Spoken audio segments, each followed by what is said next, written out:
Assalamualaikum warahmatullahi wabarakatuh. Kembali berjumpa dengan saya Edson Arif dari Forum News Network.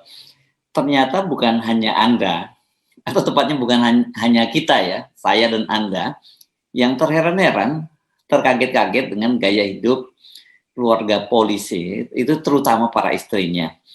Anggota DPR yang sesungguhnya juga punya gaya hidup cukup wah untuk mayoritas rakyat Indonesia, itu juga mengaku heran dengan gaya hidup mewah anggota Polri dan keluarganya. Dalam rapat kerja dengan Ketua Kompolnas, Komisi Polisi Nasional Mahfud MD, Komnas HAM dan juga LPSK hari Senin kemarin, beberapa anggota Komisi 3 DPR itu menyatakan kaget dengan gaya hidup keluarga polisi. Rapat kerja kemarin sesungguhnya membahas penanganan kasus pembunuhan Brigadir Yosua Huta Barat oleh mantan Kepala Divisi Propam Irjen Pol Verdi Sambo. Namun karena mereka bertemu dengan Menko Polhukam Mahfud MD yang juga ex officio Ketua Kompolnas, pembicaraan itu tidak hanya fokus kepada kasus tersebut, namun berkembang kemana-mana, termasuk gaya hidup mewah keluarga anggota Polri. Trimedia Panjaitan, salah satu anggota Komisi 3, mengaku dia mendapat cerita dari anaknya yang menyaksikan banyak sekali istri anggota polisi yang pamer kekayaan di media sosial. Jangan terkejut, yang pamer kekayaan itu bukan hanya istri-istri para perwira tinggi, tapi juga sampai ke level kepala polsek. Kepala polsek ini kalau di daerah, ya saya kira apalagi di desa-desa, pangkatnya itu masih perwira pertama, mungkin AKP gitu ya, atau kalau di tentara itu kapten, bahkan ada juga yang letda ya kalau levelnya itu, apa kalau di polisi ini kalau letda itu saya nggak begitu hafal, ibda atau ibtu mungkin ya maksudnya ya. Kalau di Jakarta itu mungkin levelnya memang sudah cukup tinggi, ada yang ini levelnya perwira menengah kalau di Jakarta Kapolseknya itu komisaris polisi atau level mayor, bahkan ada yang sudah AKBP atau levelnya letnan kolonel. Karena sekarang ini sejak reformasi Polri ini ada yang menilai sudah agak terlalu jauh, Pak. Tadi ada yang menyinggung kawan soal lifestyle-nya ya. Bahkan istri Kapolsek, seorang Kapolsek main di medsos luar biasa. Saya nggak ngerti medsos, yang beritahu anak saya, Pak. Untung juga saya nggak ngerti medsos. Anak saya, Pak, ini Pak Kapolsek aja begini. Ini Pak istri ini, katanya. Nah, soal-soal seperti itu Pak. Sehingga orang menganggap sekarang yang paling kaya itu polisi, Pak. Kalah anggota DPR, Pak. Iya kan Pak Suding? Nah, kewenangan, tolong juga Pak Mahfud evaluasi. Saya setuju, saya juga sudah ngomong soal propam. Nah, satgas lagi, satgas pangan segala macam itu masih ada. Ya. Nah, itu dibubarin semua, Pak. Jadi kita bicara sekarang, saya kira soal Pak Sambo ini sudah mau ending lah ini. Ya, bukan ending juga, sudah mau ending lah. Saya juga kaget, istrinya juga tersangka ya. Tapi yang kita harus jaga ke depan seperti apa reformasi Polri ini, Pak. Dan selain propam, apalagi yang kita amati, kita rubah dia, kita reformasi dia. Ya propam ini dia penyelidik, dia penyidik, dia jaksanya, dia hakimnya. Dan semua orang gerah dengan propam sekarang. Dan perkapnya itu saya dengar yang merancang Pak Sambo, ya, yang merancang perkap itu, perkap 27 atau berapa itu ya, itu Pak Sambo yang merancang itu. Ya bagaimana saya juga kalau untuk jabatan saya buat dong full power. Nah apalagi yang full power Pak. Ya. Nah tolong juga Bapak berikan penguatan kepada Kapolri supaya dia tough. Supaya dia juga bisa menjadi dirinya. Dia nggak ragu menindak dari mulai terbawah sampai paling atas. Dan itu konsisten, harus dilakukan. Supaya Polri ini dalam pandangan saya Pak Mahfud, bulan 10 udah selesai lah ini. Ya. Karena tahun depan tugas Polri berat. Persiapan Pileg Pilpres. Jangan terlalu lama ini Pak Mahfud. Bulan 10 tuntaskan ini dan tuntaskan reformasi, termasuk anasir-anasir Pak Sambo yang ada di Mabes dan juga yang tidak merah putih dengan Kapolri harus dituntaskan. Dari penjelasan atau lebih tepatnya gugatan Trimedia Panjaitan tadi, gaya hidup mewah ini sebenarnya bukan lagi bukan lagi monopoli dari para jenderal, tapi sudah sampai level bawah. Dan mereka semuanya nggak malu-malu pamer kekayaan di media sosial. Padahal sebagai istri polisi mereka pasti tahulah berapa besaran gaji suaminya. Barangkali Anda masih ada yang masih belum lupa ya, pada bulan November tahun lalu, tahun 2021 itu kita dikejutkan oleh istri seorang Kapolres ini di tebing tinggi Sumatera Utara yang pamer tumpukan duit di TikTok gitu. Aksinya bikin geger. Dan kemudian sebagai buntutnya suaminya yang berpangkat AKBP, Ajun Komisaris Besar Polisi, itu dicopot dari jabatannya. Belakangan dia mengaku bahwa duit yang dipamer-pamerkan itu katanya adalah uang arisan, jadi bukan uang pribadi dia. Entah benar atau sekedar membela diri, tapi yang jelas ulahnya itu membuat publik cengah. Begitu juga pimpinannya, yakni Kapolda Sumatera Utara, sehingga ya sebagai konsekuensinya suaminya kemudian dicopot. Mungkin Anda penasaran berapa sih gaji seorang kompol atau AKBP sehingga nggak pantas gitu kalau mereka pamer-pamer harta kekayaan. Saya seperti Anda juga itu penasaran, walaupun saya sebenarnya sudah bisa mengira-kira berapa besarannya gitu ya. Kan saya kira ini nggak jauh lah dengan gaji dari tentara, golongannya juga sama gitu. Mungkin yang berbeda soal tunjangannya dan lain-lain gitu ya. Nah, saya kemudian mencoba menggoogling berapa sih besaran gaji para polisi ini. Kok mereka ini terutama istrinya banyak yang sekarang jadi seleb di medsos dan pamer kekayaan gitu. Nah, ini saya setelah googling saya ketemu sebuah artikel ini, saya baca di mana ini? Di kompas.com. Di kompas.com ini ada dalam section money ya, soal keuangan. Itu judulnya begini, intip gaji perwira polisi terbaru, itu AKBP, Kombes hingga Jenderal. Ini beritanya agak panjang ini, tapi nggak apa-apa supaya Anda seperti saya juga nggak penasaran gitu ya. Besaran gaji polisi pada tahun 2021 itu, saya kira mungkin belum berubah ya kalau tahun 2022 ini masih mengacu pada peraturan pemerintah nomor 17 tahun 2019, yakni tentang perubahan ke-12 atau peraturan pemerintah nomor 29 tahun 2001 tentang peraturan gaji anggota Kepolisian Negara Republik Indonesia.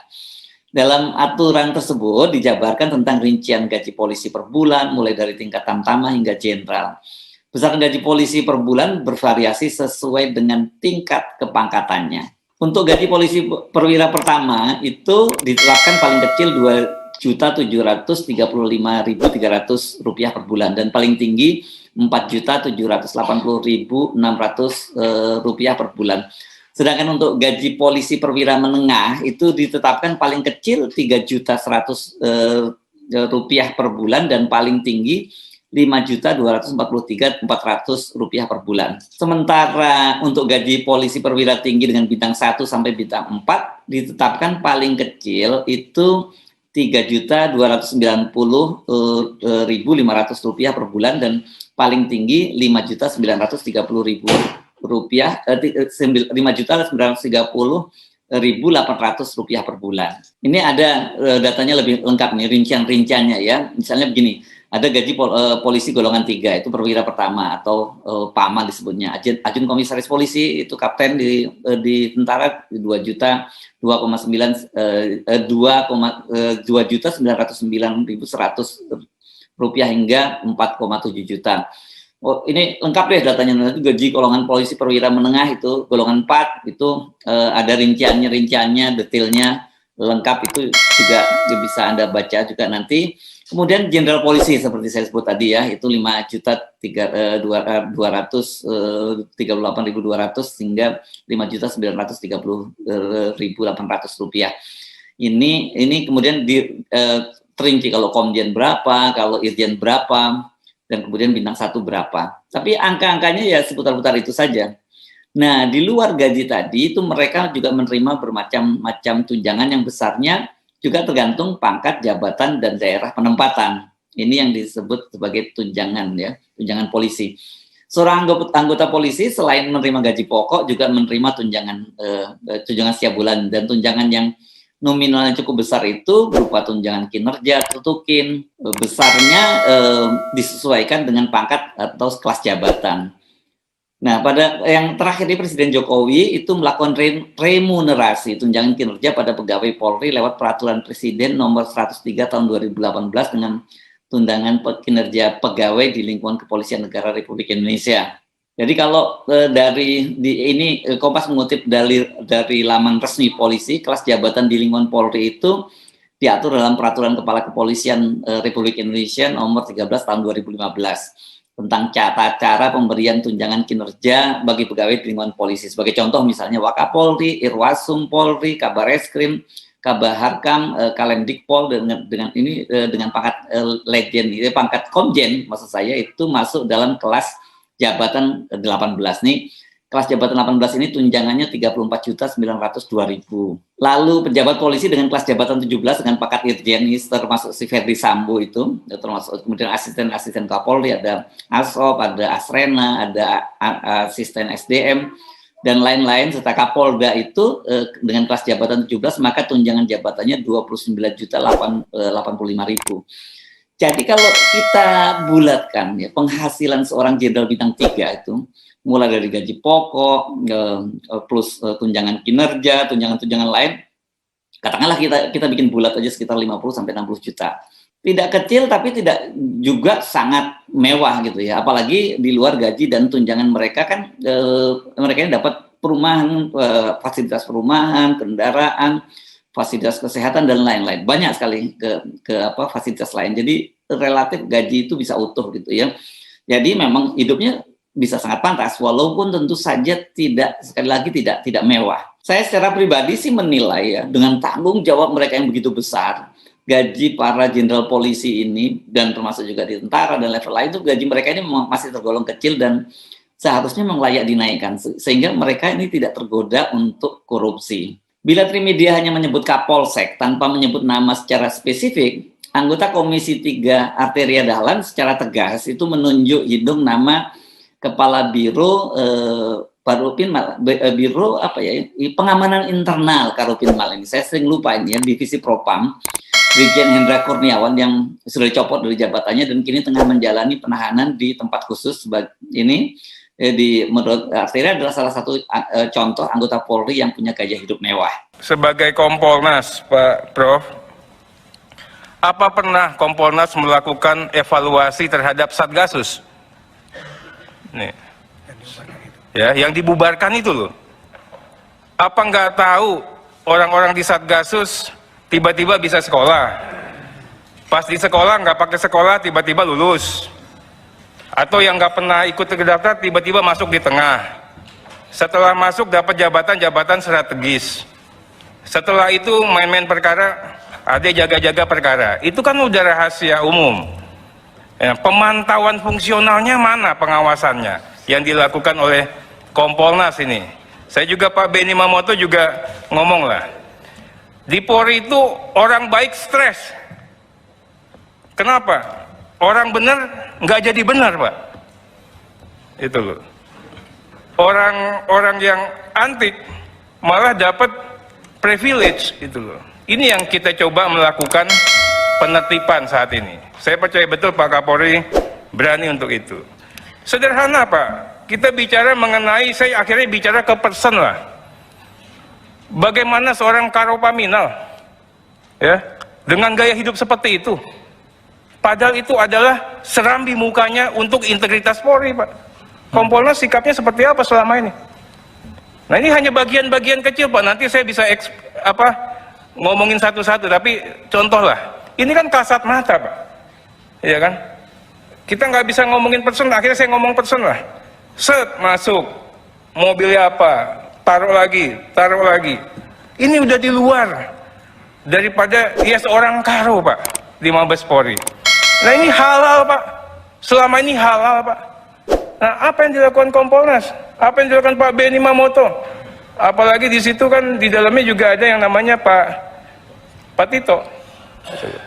Ya, kami minta betul ini dijelaskan lah. Jadi kita bicaranya, Prof yang ajarkan saya, Arteri harus berani untuk berkata benar. Prof yang ngajarin saya ingat betul. Bimbingan Prof itu saya ingat terus. Nah sekarang juga kami ingin Prof sampaikan juga Prof. Kalau memang ini memang harus kita bahas, ini bahas. Jangan sampai ini jadi kanker. Yang stadium 4, kita nggak bisa lagi menyelamatkan Polri. Kesayangan kita semua Prof. Terima kasih Prof. Arteria ini mesti hati-hati nih, kritik-kritik Polri. Dia bisa menghadapi serangan balik loh. Kan Anda masih juga belum lupa ya, dulu dia pernah tersandung masalah kepemilikan plat nomor dinas mobil, plat dinas mobil polisi yang palsu ya. Ini kan berarti dia ada satu kendaraan yang dia dapat fasilitas dari polisi, dan ini kelihatannya tidak lepas dari posisinya sebagai anggota Komisi 3. Tapi oke lah kalau Arteria mau buka-bukaan itu bagus ya. Dalam kasus Hendra Kurniawan ini dia memang benar. Saya mencoba menelusuri, ternyata banyak informasi seputar gaya mewah Hendra Kurniawan ini, terutama yang ditunjukkan oleh istrinya, ini seorang selebgram bernama Selisha. Ini dia belakangan juga banyak curhat di media sosial ketika akhirnya suaminya ikut ditahan di tempat khusus gitu, tidak terlibat dalam pembunuhan ya, tapi menghalang-halangi penyelidikan atau obstruction of justice. Dia ini banyak menyalahkan Ferdy Sambo. Di beberapa media online itu saya membaca Selisha ini pernah memamerkan koleksi mobil mewahnya. Salah satunya yang menyedot perhatian adalah Mercedes AMG G53 berwarna biru muda. Seperti diketahui mobil yang kerap digunakan ini katanya ini saya baca ya, katanya ini disebutkan bahwa mobil ini kerap digunakan untuk pengawalan pasukan pengamanan presiden. Ini adalah model terbaru. Ini pertama kali hadir di Indonesia pada tahun 2019 lalu. Agen pemegang merek Mercedes-Benz di Indonesia membandrol mobil Jeep ini seharga 5,459 miliar. Belum termasuk surat-surat atau ini on the road-nya, ini baru off the road ya. Jadi kalau on the road saya kira angkanya ini bisa mendekati 6 miliar ya mobilnya. Kalau benar yang ditulis oleh media-media ini, saya kira kita pasti hanya bisa garuk-garuk kepala. Bagaimana mungkin istri seorang brigjen, itu katakanlah paling tinggi deh gajinya 50 juta, total dengan tunjangan-tunjangan yang lain, itu bisa punya kendaraan mewah seperti itu. Nah, tapi gini deh, saran saya jangan suzon dulu. Barangkali dia putri seorang sultan dan mobilnya itu merupakan warisan. Bisa jadi seperti itu ya. Sebagai anak buah Ferdy Sambo, bahkan orang kepercayaannya, deretan mobil mewahnya kelihatannya sih masih kalah jauh dibandingkan dengan Ferdy Sambo. Walaupun kalau kita melihat harga satuannya, mobil milik istri Brigjen Hendra ini, Brigjen Hendra Kurniawan lebih mewah dibandingkan dengan yang dimiliki oleh Ferdy Sambo dan keluarganya. Ini kalau Ferdy Sambo itu saya amati ini ternyata dia penggemar mobil Toyota dan mobil mewah merek Lexus itu. Keluarga Sambo itu punya deretan koleksi mobil mewah bermerek Lexus ini. Media ada yang menyebutnya total koleksi mobil mewahnya itu kalau harganya itu mencapai 11 miliar. Tapi saya kemarin sempat menghitung-hitung dari total 7 mobilnya itu termasuk mobil Toyotanya, itu dengan rentang harga terendah saja harganya itu tidak kurang dari 12 miliar. Semuanya ini memang tidak masuk akal. Wajar kalau anggota DPR mengkritisi, apalagi seperti kata Trimedia, anggota DPR sekarang kalah kaya dan kalah mewah dibandingkan keluarga polisi ini. Sangat mungkin ini gaya hidup mewah yang tidak sesuai dengan penghasilan ini menjadi salah satu penyebab kerusakan yang kini tengah terjadi di kepolisian dan kemudian meledak karena adanya peristiwa pembunuhan terhadap Brigadir Yosua. Untuk memenuhi kebutuhan gaya hidup mewah ini, mereka menempuh segala cara, menabrak semua aturan, tidak bisa lagi membedakan mana yang benar dan mana yang salah, dan kemudian mereka punya satu prinsip, halal haram semua dihantam. Yuk, yang punya saudara, punya teman dekat atau tetangga, ini kalau berani ya, kebetulan tetangga Anda polisi, dan kemudian Anda mendapati mereka hidup dengan gaya hidup yang mewah dan tidak wajar, ya nggak ada salahnya kalau kita saling mengingatkan. Sesuai dengan hukum alam itu ya, sunatullah itu semua itu ada batasannya. Kalau sudah berlebih-lebihan itu soal pasti akan meledak, dan itu tinggal menunggu waktu seperti yang terjadi pada pasangan Ferdy Sambo dan istrinya Putri Chandrawati. Saya Husnul Arif dari Forum News Network. Sampai jumpa lagi. Wassalamualaikum warahmatullahi wabarakatuh.